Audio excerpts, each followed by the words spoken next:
ನಮಸ್ಕಾರ, ಆದಾಬ್, ಜೈ ಭೀಮ್. ನಾನು ನಿಮ್ಮ ಭಾಗ್ಯನಾರಾಯಣ ಬೊಗ್ಗವರಪು. ನೀವು ನೋಡ್ತಾ ಇದ್ದೀರಿ ಸುದ್ದಿ ಸರ್ಕಲ್. ಆಯತುಲ್ಲಾ ಅಲಿ ಖಮೇನಾಯ್ ಇರಾನ್ನ ಸರ್ವೋಚ್ಚ ನಾಯಕನನ್ನ ಅಡ್ಡದಾರಿಯಲ್ಲಿ ಇಸ್ರೇಲ್ ಮತ್ತು ಅಮೆರಿಕ ಸೇರ್ಕೊಂಡು ಕೊಲೆ ಮಾಡಿದ್ವು. ಸೊ ಅದು ಯಾಕಾಯ್ತು, ಹೇಗಾಯ್ತು, ಅದು ಬೇರೆ ವಿಚಾರ, ಬೇರೆ ವಿಡಿಯೋಗಳೆಲ್ಲ ಮಾತಾಡಿದ್ದೀನಿ. ಆದರೆ ಆ ಜಾಗಕ್ಕೆ ಯಾರು ಅನ್ನುವಂತಹ ಚರ್ಚೆಗಳು ಕಳೆದ 4 ದಿನಗಳಿಂದ ನಡೀತಾ ಇತ್ತು. ಈಗ ಅದಕ್ಕೆ ಒಂದು ಫೈನಲ್ ಫಿಗರ್ ಬಂದಿದೆ. ಒಬ್ಬ ವ್ಯಕ್ತಿಯನ್ನ ಆ ಜಾಗಕ್ಕೆ ನೇಮಿಸಿಕೊಂಡಿದ್ದಾರೆ. ಆ ಮೂಲಕ IRGC ಏನು ಮುಖ್ಯವಾದಂತಹ ಆರ್ಮಿ ಒಂದು ಪಡೆ ಇದೆ ಇರಾನ್ದು, ಅದಕ್ಕೆ ನಿರ್ದೇಶಗಳನ್ನ ಕೊಡೋದಕ್ಕೆ ಒಬ್ಬ ವ್ಯಕ್ತಿ ಸಿಕ್ಕಂಗಾಯ್ತು. ಇಲ್ಲಿಯವರೆಗೆ ಆ IRGC ಇಷ್ಟೆಲ್ಲ ದಾಳಿಗಳನ್ನು ಸಹ ತೀರಿ ಹೋಗಿರುವಂತಹ ಖಾಮಿನೈ ಅವರು ಈ ಹಿಂದೆ ಕೊಟ್ಟಿದ್ದಂತಹ ಆದೇಶಗಳ ಅನುಗುಣವಾಗಿಯೇ ಮಾಡ್ಕೊಂಡು ಬರ್ತಿದ್ರು. ಈಗ ಅವರಿಗೆ ಒಬ್ಬರು ಆದೇಶ ಕೊಡುವಂತಹ ಸುಪ್ರೀಂ ಲೀಡರ್ ಸಿಕ್ಕಿದ್ದಾರೆ. ಸೊ ಆ ಸುಪ್ರೀಂ ಲೀಡರ್ ಯಾರು, ಆ ಸುಪ್ರೀಂ ಲೀಡರ್ ಹಿನ್ನೆಲೆ ಏನು, ಆ ಸುಪ್ರೀಂ ಲೀಡರ್ ಸರ್ವೋಚ್ಚ ನಾಯಕನ ಆಯ್ಕೆ ವಿಚಾರದಲ್ಲಿ ಕೆಲವರು ಅಪಸ್ವರ ಎತ್ತಿದ್ದಾರೆ. ಯಾಕೆ ಇರಾನ್ನಲ್ಲೇ ಕೆಲವರು ಅಪಸ್ವರ ಎತ್ತಿದ್ದಾರೆ ಯಾಕೆ, ಮತ್ತು ಈ ಯುದ್ಧವನ್ನ ಈ ಹೊಸ ಖಾಮಿನೈ ಯಾವ ದಿಕ್ಕಿಗೆ ತೆಗೆದುಕೊಂಡು ಹೋಗಬಹುದು, ಅವರ ಮನಸ್ಥಿತಿ ಅಂತದ್ದು ತಿಳಿಸುವಂತಹ ಪ್ರಯತ್ನವನ್ನು ಮಾಡ್ತೀನಿ. ಸೊ ನಿಮಗೆಲ್ಲ ಗೊತ್ತಿರೋ ಹಾಗೆ ಅಮೆರಿಕ ಮತ್ತು ಇಸ್ರೇಲ್ ಸೇರ್ಕೊಂಡು ಖಾಮಿನೈ ಅವರ ಆಪ್ತ ಬಳಗದಲ್ಲೇ ಒಬ್ಬರನ್ನ ಬುಟ್ಟಿಗೆ ಹಾಕೊಂಡು ಸೇಲಾದ ಆ ವ್ಯಕ್ತಿಯ ದ್ರೋಹದ ಸಹಾಯದಿಂದ ಅಲಿ ಖಾಮಿನೈ ಅವರನ್ನ ಹತ್ಯೆ ಮಾಡಿ 4 ದಿನ ಆಯಿತು. 4 ದಿನಗಳಿಂದ ಬರ್ತಿದ್ದಂತಹ ಪ್ರಶ್ನೆ ಏನಂದ್ರೆ, ಆ ಜಾಗಕ್ಕೆ ಯಾರು ಬರ್ತಾರೆ, ಯಾರನ್ನ ಆಯ್ಕೆ ಮಾಡ್ತಾರೆ ಅಂತ. 2-3 ಹೆಸರುಗಳು ಓಡಾಡ್ತಿದ್ವು. ಬಟ್ ಯಾರದ್ದು ಸಹ ಅಂತಿಮವಾಗಿರ್ಲಿಲ್ಲ. ಸೊ ಅಂತಿಮವಾಗದೇನೆ IRGC ಇದೆಯಲ್ಲ, ಇಸ್ಲಾಮಿಕ್ ರೆವಲ್ಯೂಷನರಿ ಫೋರ್ಸ್ ಏನಿದೆಯಲ್ಲ, ಗಾಡ್ಸ್ ಫೋರ್ಸ್, ಅದು ದಾಳಿಗಳನ್ನ ಈ ಹಿಂದೆ ಬದುಕಿದ್ದಂತಹ ಅಲಿ ಖಾಮಿನೈ ಅವರು ಕೊಟ್ಟಿದ್ದಂತಹ ಆದೇಶಗಳನ್ನೇ ಪಾಲಿಸ್ತಾ ಮಾಡ್ಕೊಂಡು ಬರ್ತಿದ್ರು. ಅರಬ್ ರಾಷ್ಟ್ರಗಳ ಮೇಲೆ ಹಾಕ್ತಿದ್ದ ಬಾಂಬುಗಳಿಂದ ಹಿಡಿದು ಅಮೆರಿಕ ಇಸ್ರೇಲ್ ವಿರುದ್ಧ ನಡೆಸ್ತಾ ಇದ್ದ ಪ್ರತಿ ಕಾರ್ಯಾಚರಣೆಗೂ ಸಹ ಆ ಒಂದು IRGC ಗುಂಪಿಗೆ ಅಥವಾ ಪಡೆಗೆ ಆದೇಶಗಳನ್ನ ಕೊಡ್ತಿದ್ದು ಯಾರೂ ಇರಲಿಲ್ಲ. ಬಟ್ ಈ ಹಿಂದೆ ಖಾಮಿನೈ ಅವರು ಬದುಕಿದ್ದಾಗಲೇ ನಾನು ಸತ್ತ ಮೇಲೆ ಏನು ಮಾಡಬೇಕು ಅಂತ ಹೇಳಿದ್ರು ಅದನ್ನು ಮಾಡ್ಕೊಂಡು ಬರ್ತಿದ್ರು. ಈಗ ಅವರಿಗೆ ಆದೇಶಗಳನ್ನು ಕೊಡೋದಕ್ಕೆ ಹೊಸ ನಾಯಕ ಸಿಕ್ಕಿದ್ದಾನೆ. ಸೊ ಆ ನಾಯಕ ಯಾರು? ಆತನ ಹೆಸರು ಮುಜ್ತಬಾ ಖಾಮಿನೈ. ಈತ ಬೇರೆ ಯಾರೂ ಅಲ್ಲ, ಅಲಿ ಖಾಮಿನೈ. ಮೊನ್ನೆ ಹತ್ಯೆ ಆದ್ರಲ್ಲ ಅಲಿ ಖಾಮಿನೈ ಅವರ ಮಗ, 2ನೇ ಮಗ, ಸ್ವಂತ ಮಗ ಈಗ ಮುಖ್ಯಸ್ಥನಾಗಿ ಆಯ್ಕೆಯಾಗಿದ್ದಾರೆ. ಯಾರು ಆಯ್ಕೆ ಮಾಡಿದ್ದು? ಅಲ್ಲಿ ಒಂದು ಎಕ್ಸ್ಪರ್ಟ್ಗಳ ತಂಡ ಇದೆ. ಅವರೆಲ್ಲರೂ ಸಹ ಮೌಲ್ವಿಗಳಿಂದ ಹಿಡಿದು ದೊಡ್ಡ ದೊಡ್ಡ ಥಿಂಕರ್ಸ್ ಸೇರ್ಕೊಂಡು ಒಂದು ಕಡೆ ಸಭೆ ಸೇರ್ತಾರೆ. ಸಭೆ ಸೇರಿ ಅದನ್ನ ಅಸೆಂಬ್ಲಿ ಆಫ್ ಎಕ್ಸ್ಪರ್ಟ್ಸ್ ಅಂತ ಕರೀತಾರೆ ಇಂಗ್ಲಿಷಲ್ಲಿ. ಆ ಅಸೆಂಬ್ಲಿ ಆಫ್ ಎಕ್ಸ್ಪರ್ಟ್ಸು ಒಬ್ಬ ನಾಯಕನನ್ನ ಆಯ್ಕೆ ಮಾಡ್ತಾರೆ. ಆ ನಾಯಕನ ಆಯ್ಕೆ ಆಗಿದೆ. ಆ ನಾಯಕನೇ ಮುಜ್ತಬಾ ಖಾಮಿನೈ, ಅಲಿ ಖಾಮಿನೈ ಅವರ ಮಗ. ಸುಮಾರು 56 ವರ್ಷ ವಯಸ್ಸಿನ ಈ ವ್ಯಕ್ತಿ ಈಗ ಸರ್ವೋಚ್ಚ ನಾಯಕ ಇರಾನ್ಗೆ. ಈ ವ್ಯಕ್ತಿಯ ಮನಸ್ಥಿತಿ ಎಂಥದ್ದು, ಈ ವ್ಯಕ್ತಿ ಹಿನ್ನೆಲೆ ಏನು ಅಂತ ನೋಡೋದಾದ್ರೆ, ಈ ವ್ಯಕ್ತಿ ನಾನು ಹೇಳ್ದಂಗೆ 2ನೇ ಮಗ, ಚೆನ್ನಾಗಿ ಓದ್ಕೊಂಡಿದ್ದಾರೆ. ಈ ಹಿಂದೆಯೂ ಸಹ ಸರ್ಕಾರದಲ್ಲಿ ಸಾಕಷ್ಟು ಹುದ್ದೆಗಳನ್ನೇ ನಿರ್ವಹಿಸಿಕೊಂಡು ಬಂದಿದ್ದಾರೆ.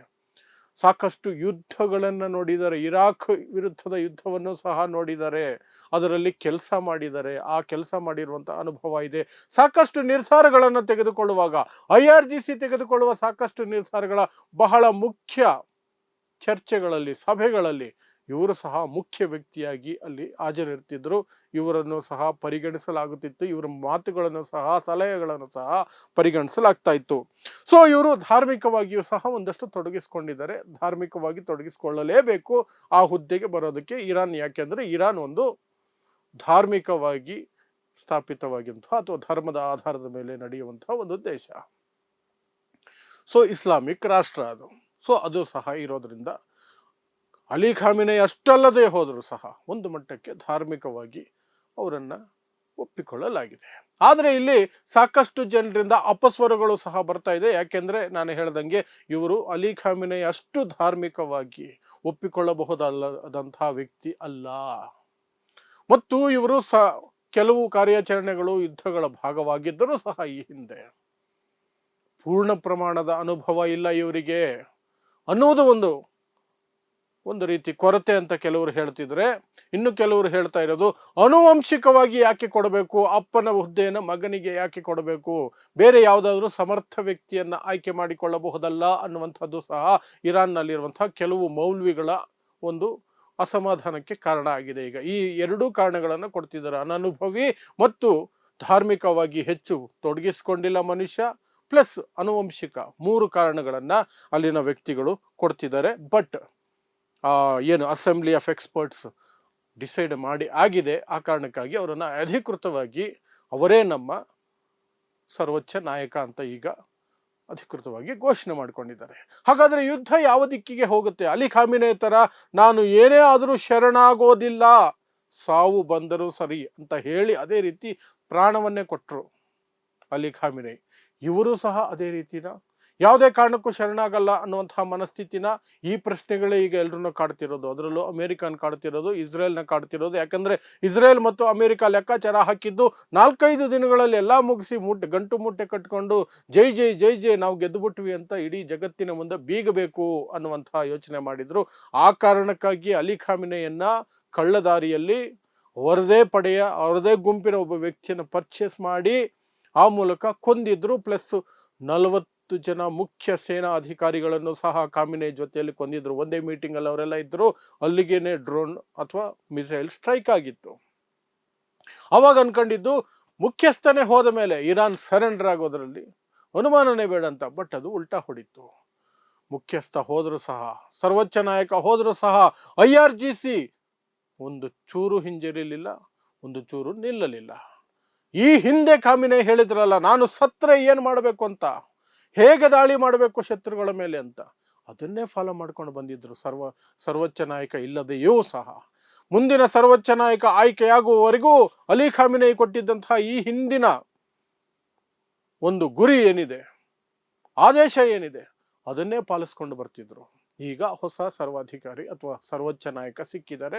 ಆ ಸರ್ವೋಚ್ಚ ನಾಯಕ ಕೊಡುವಂತಹ ಒಂದು ಆದೇಶಗಳಿಗೆ ಇನ್ನು ಮೇಲೆ ಕಟ್ಟುಬದ್ಧರಾಗಿರ್ತಾರೆ. ಹಾಗಾದ್ರೆ ಈ ಸರ್ವೋಚ್ಚ ನಾಯಕ ಯುದ್ಧ ಏನು ಬೇಡ, ಶಾಂತಿ ಮಾತುಕತೆಗೆ ಹೋಗೋಣ, ಆ ರೀತಿಯ ಮನಸ್ಥಿತಿಯ ವ್ಯಕ್ತಿನ ಅಂದ್ರೆ ಇಲ್ಲ ಅಂತ ಮೂಲಗಳು ಹೇಳ್ತಾ ಇದೆ.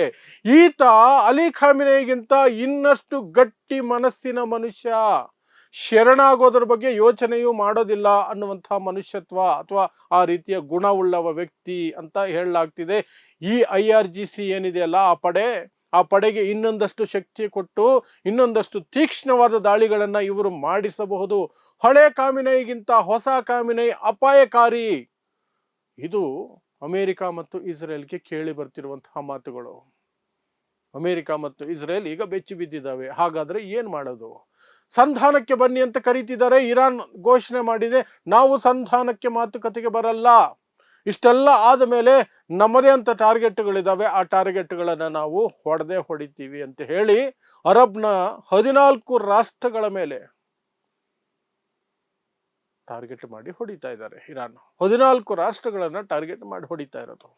UK ಬಿಟ್ಟಿಲ್ಲ ಅವರು. ಸೈಪ್ರಸ್ ನಲ್ಲಿರುವ UK ವಾಯುನೆಲೆಯ ವಿರುದ್ಧನೂ ಸಹ ಕಾರ್ಯಾಚರಣೆ ಮಾಡಿದ್ದಾರೆ. ಇನ್ನು ಇಸ್ರೇಲ್ಗಂತೂ ನರಕ ತೋರಿಸ್ತಿದ್ದಾರೆ. ಅಮೆರಿಕಾಗೂ ಸಹ ಬೆಚ್ಚಿ ಬಿದ್ದು ಹೋಗುವಂತಹ ಪೆಟ್ಟು ಕೊಡ್ತಾ ಇದ್ದಾರೆ. ಯಾಕೆಂದ್ರೆ ಅರಬ್ ರಾಷ್ಟ್ರಗಳಲ್ಲಿರುವಂತಹ ಅಮೆರಿಕದ ವಾಯುನೆಲೆ, ಸೇನಾ ನೆಲೆಗಳ ಮೇಲೆ ನಿರಂತರ ದಾಳಿಗಳು ನಡೀತಾ ಇದೆ. ಇಲ್ಲಿಯವರೆಗೆ ಅಮೆರಿಕಾಗೆ 15,000 ಕೋಟಿ, ಭಾರತದ ಮೌಲ್ಯದ ಪ್ರಕಾರ 15,000 ಕೋಟಿ ರೂಪಾಯಿಗಳ ನಷ್ಟ ಆಗಿದೆ ಕೇವಲ 4 ದಿನಗಳಲ್ಲಿ. ಅಂದ್ರೆ ಅಂದಾಜು ಪ್ರತಿದಿನ ಸುಮಾರು ಹತ್ತಿರ 4,000 ಕೋಟಿ ರೂಪಾಯಿಗಳಷ್ಟು ಅವರ ಏನು ಸೆಟಪ್ ಏನಿದೆ, ಇನ್ಸ್ಟ್ರೂಮೆಂಟ್ಗಳೇನಿದ್ದಾವೆ, ಅವುಗಳು ನಾಶ ಆಗ್ತಿದ್ದಾವೆ. ಅಮೆರಿಕಾಗೆ ಪ್ರತಿದಿನ ಅಷ್ಟು ನಷ್ಟ ಆಗ್ತಿದೆ. ಒಂದೇ ಒಂದು ರೆಡಾರ್ ಸಿಸ್ಟಮ್ ಇತ್ತು, ದೊಡ್ಡ ರೆಡಾರ್ ಸಿಸ್ಟಮ್, ಅದಕ್ಕೆ ಟಾರ್ಗೆಟ್ ಮಾಡಿದ್ದಕ್ಕೆ 10,000 ಕೋಟಿ ಎಗರೋಯ್ತು.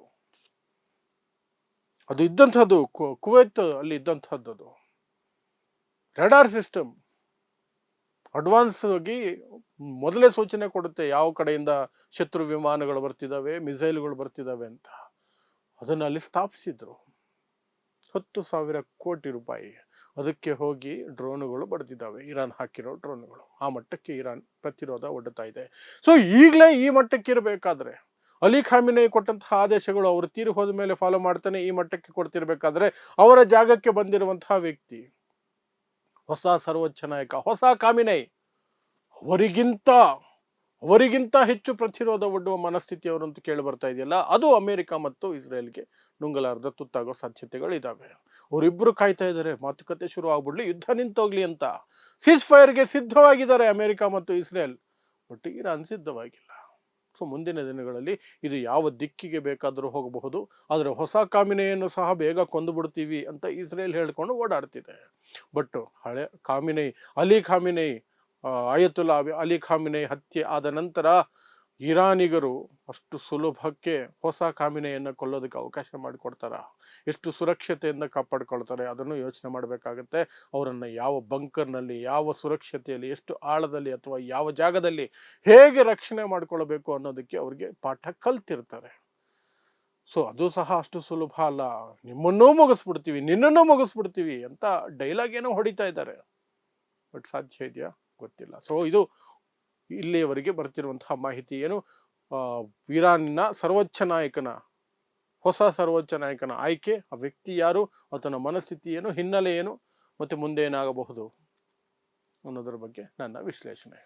ಸೊ ಇಂತಹದ್ದೇ ವಿಶೇಷ ಸುದ್ದಿಗಳಿಗಾಗಿ ನೋಡ್ತಾ ಇರಿ ಸುದ್ದಿ ಸರ್ಕಲ್. ನಾನು ನಿಮ್ಮ ಭಾಗ್ಯನಾರಾಯಣ ಬೊಗವರಪೋ.